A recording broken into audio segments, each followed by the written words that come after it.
In the darkness of night, bullets tear through the silence at a border drawn by politics and protected by pride. Explosions shake the earth, flames rise into the sky as if the heavens themselves are on fire. Two nations stand face to face, each convinced of its righteousness. Each certain that victory belongs to them. On one side, a young soldier named Horus sits in a trench, barely 22 years old. In his pocket is a photograph of his mother. In his hands is a rifle. He has been told he is defending his homeland. He has been told he is eliminating the enemy. He has been told he is a hero. On the other side, a young soldier named Zahid, the same age, holds his own weapon. In his pocket is his mother's picture too. In his heart lives the same fear. He has been taught that the man across from him is the enemy. A shot is fired, then another. When the smoke clears, both lie on the ground. There is no celebration, no victor, only two lifeless bodies that, just yesterday, were filled with dreams. Days later, newspapers in both countries carry headlines claiming success. We inflicted heavy losses on the enemy. The same narrative appears on both sides of the border. Yet nowhere does it say that two mothers lost their sons. Nowhere does it show two homes where the kitchen fire will no longer burn with the same warmth. The border remains where it was. The land remains unchanged, only the graves increase in number. An old man stands in a cemetery years later. He has witnessed wars between the two nations. He has buried his own son. Looking at the rows of graves, he whispers, "This is the result of war." 4.5 feet of earth. That is what every human ultimately receives. Not thrones, not crowns, not flags, not borders, just a narrow patch of soil that holds the body when the soul has moved on. This is the harsh truth about war. It promises glory but delivers grief. It speaks of honor but writes stories of heartbreak. It paints victory in bold colors, yet behind every celebration lies a shadow of silent suffering. The world often frames war as a matter of strategy, power, or national interest. But for the ordinary human being, war is intensely personal. It is a mother waiting for a son who will never return. It is a child growing up without a father. It is a wife holding onto memories instead of hands.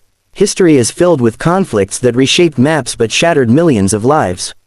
The World War I was called the war to end all wars, yet it was followed by World War II, an even more devastating catastrophe. Borders shifted, empires fell, new nations were born, but the cemeteries grew larger than the territories gained. The lessons humanity claimed to learn were often forgotten when pride and power once again took control. Why does humanity repeat this cycle? Why do nations, leaders, and sometimes entire populations convince themselves that violence is the only path to security or respect? Part of the answer lies in fear.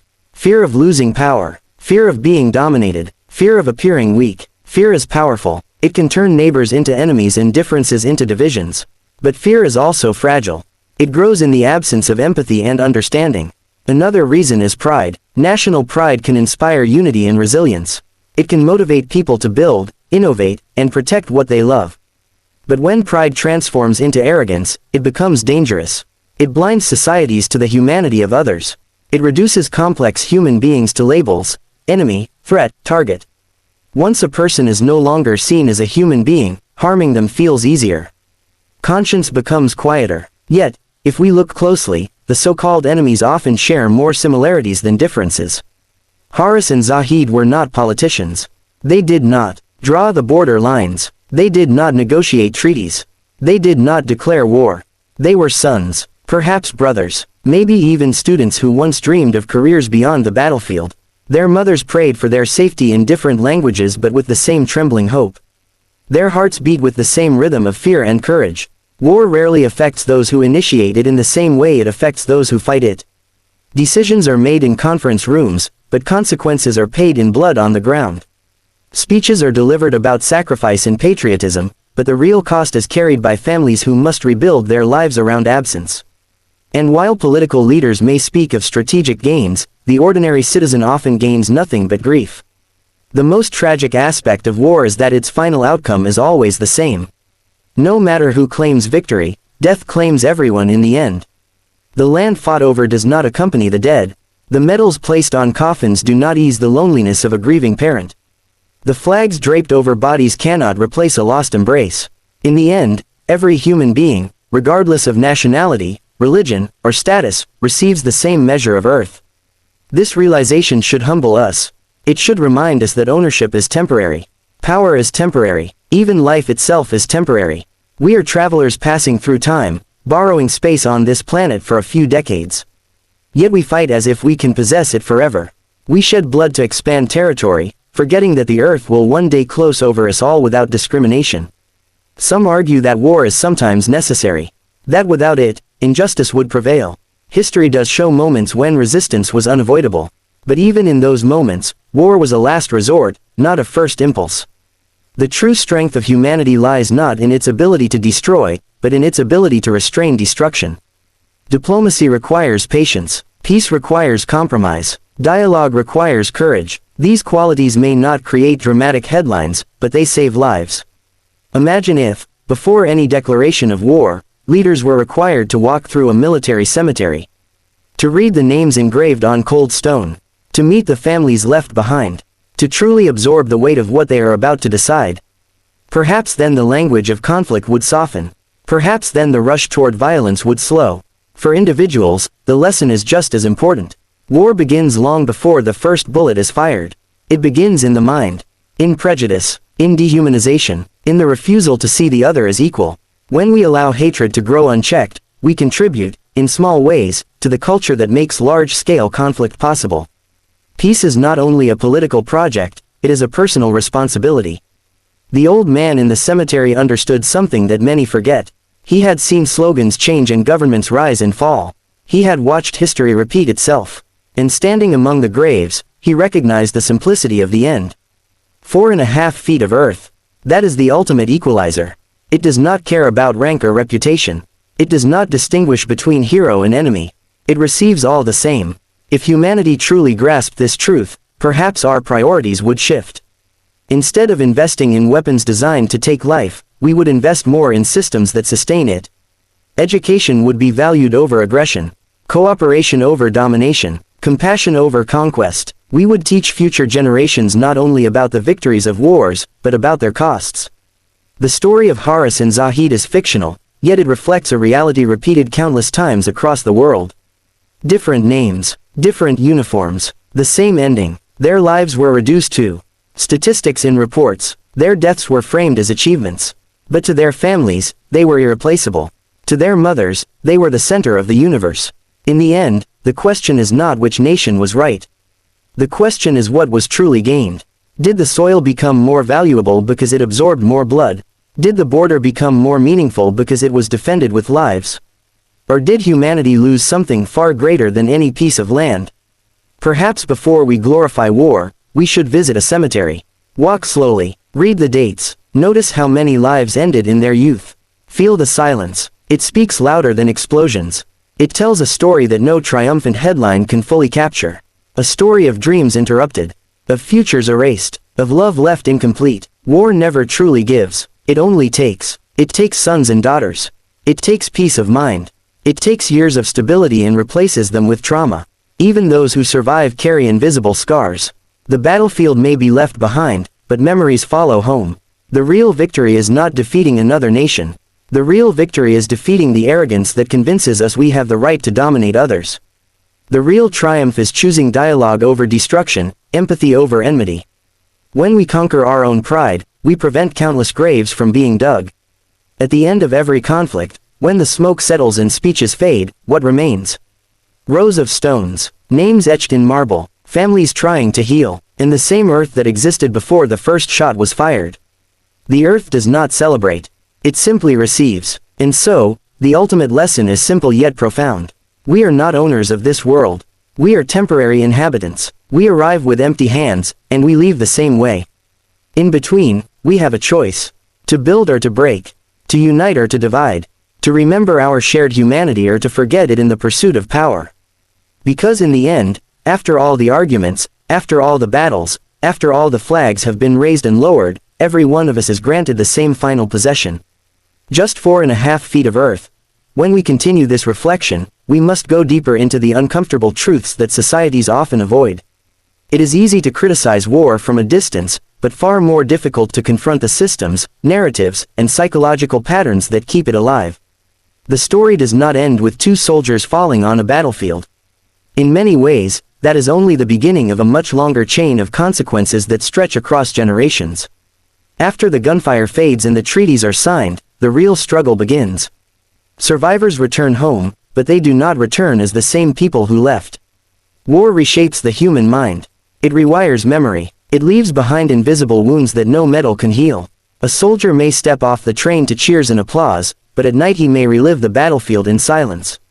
The sounds of fireworks may feel like explosions. A sudden noise may send his heart racing. These are scars that cannot be seen, yet they weigh heavily on those who carry them. Families also change. A mother who loses her son does not simply move on. A wife who loses her husband does not replace him with patriotic pride. A child who grows up without a parent due to war inherits questions that no speech can answer. War does not just end lives, it alters the emotional structure of entire families. Grief becomes part of their identity. Societies, too, carry trauma. Cities rebuild their buildings, but rebuilding trust and normalcy takes far longer.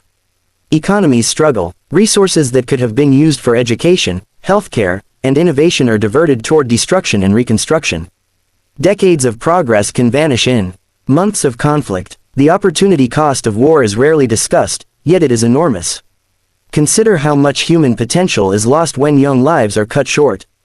The soldier who might have become a teacher, an engineer, a doctor, an artist, or a father never gets the chance. His contributions to society disappear before they are realized. Multiply this by thousands, by millions, and the loss becomes immeasurable.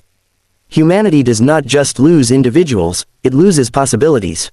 And yet, despite this, the cycle continues. One reason is the power of narrative. Nations build stories around heroism and sacrifice.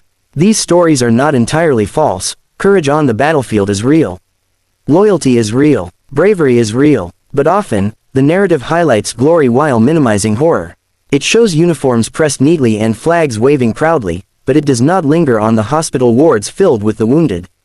It does not focus on the nightmares that follow soldiers home. Media plays a complex role. Headlines simplify reality. Victory, success, strategic gain. These words create an impression of progress. But behind each word are human lives. The language of war can sometimes sanitize its brutality. Terms like collateral damage replace the image of innocent families caught in crossfire. Neutralized targets replace the image of young men with dreams. When language becomes detached from humanity, conscience becomes easier to silence. Another powerful force behind war is the illusion of permanence. Leaders and citizens alike may act as if territorial control or political dominance will last forever. But history tells a different story. Empires rise and fall. Borders shift. Power changes hands. What seems permanent in one century can dissolve in the next. The ancient empires that once ruled vast territories are now chapters in textbooks. Their armies, once feared, are now subjects of academic study. The land remains, but the rulers are gone. This perspective should humble us. It should remind us that the pursuit of dominance is often temporary, while the consequences of violence are lasting. Every war leaves behind bitterness that can fuel the next one. Children who grow up hearing stories of injustice may carry resentment into adulthood. Unresolved trauma can transform into future conflict. In this way, war plants seeds that may grow long after the battlefield has quieted. There is also an economic dimension that cannot be ignored. War is not only fought with weapons, it is sustained by industries. The production of arms, the supply of equipment, the logistics of conflict, all of these form complex systems. When large financial interests become tied to warfare, peace can appear less profitable. This creates a dangerous imbalance where the machinery of conflict continues running even when diplomacy might offer an alternative. But beyond politics and economics lies something even more fundamental, the human ego. On both individual and collective levels, ego resists compromise. It equates compromise with weakness. It equates concession with defeat. Yet in reality, compromise is often an act of strength. It requires restraint. It requires patience. It requires the ability to see the other side's perspective without immediately dismissing it. True strength is not demonstrated by how much destruction one can cause. It is demonstrated by how much destruction one can prevent. If we look closely, we will see that the roots of war often mirror conflicts in our daily lives. On a smaller scale, we argue to win rather than to understand. We hold on to grudges. We protect our pride. When scaled up to the level of nations, these same patterns become dangerous. The battlefield is simply a magnified version of unresolved human tendencies. So how do we break the cycle? The first step is education, not just academic education, but moral and emotional education. Young people should learn not only about the dates and outcomes of wars, but about their human cost. They should hear stories from survivors. They should understand that behind every statistic is a face, a family, a future interrupted. The second step is dialogue. Even when tensions are high, communication must remain open. Silence breeds misunderstanding. Misunderstanding breeds fear. Fear breeds aggression. Dialogue does not guarantee agreement, but it reduces the risk of dehumanization. The third step is accountability. Decisions about war should never be made lightly or without scrutiny. Citizens must demand transparency from their leaders. Democracies, in particular, have a responsibility to ensure that the will of the people is not manipulated by emotional rhetoric or incomplete information.